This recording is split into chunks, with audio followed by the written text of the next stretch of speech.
I'm sure if you noticed. Yes, that one, yeah. Yes. Okay. Yes, so go to, not that one.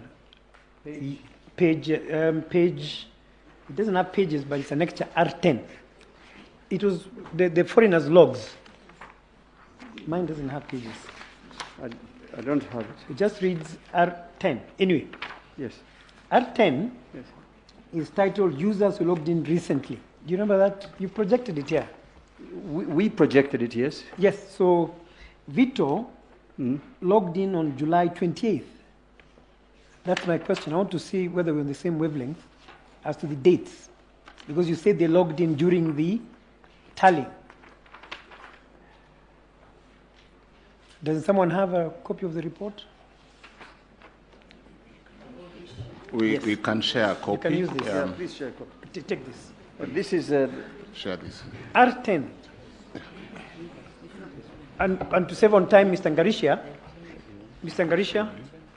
you can be looking at R12 yourself. Yes. Thank you. Okay. So, Mr. Murgor, you said if I... Sorry. R10. Why don't I have this? Okay. Yes. Yes, so R10, please read for us the dates that these people logged in and the time.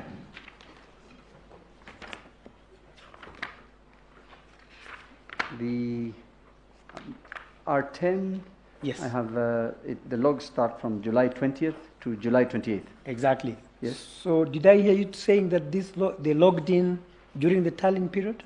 That's what I had in my document that I filed.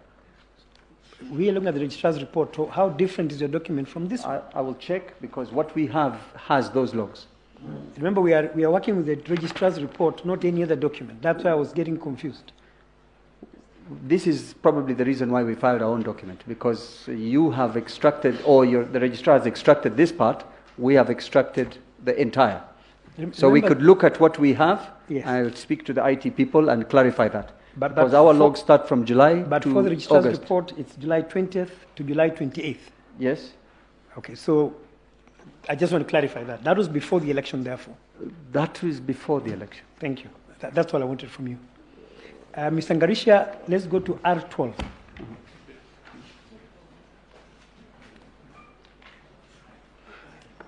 I would have expected you, as you come, to answer Mr. Murgor's concern, which was that R12 is a history of delete and removal actions.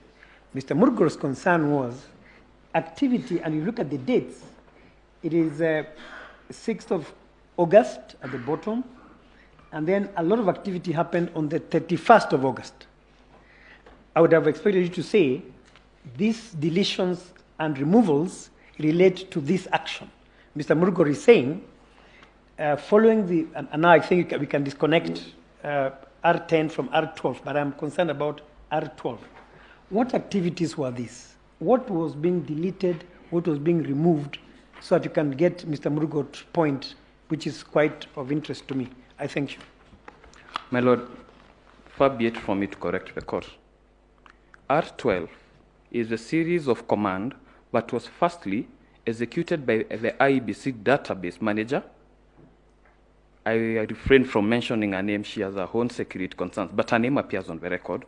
Then, that is, I would say, if you look at the page, from 58 to 72 on your left, that is the command running.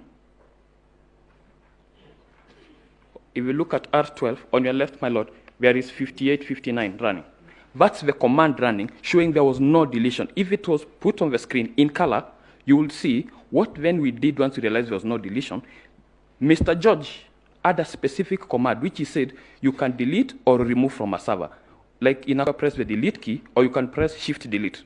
So you can either delete or remove permanently from the server. That command was executed. And my Lord, be it far from me to comment on this. The registrar at page 21, James, Khalifa agent wanted to know if a root user has deleted or removed any file from the server.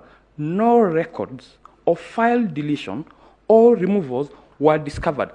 I could interpret the code where you have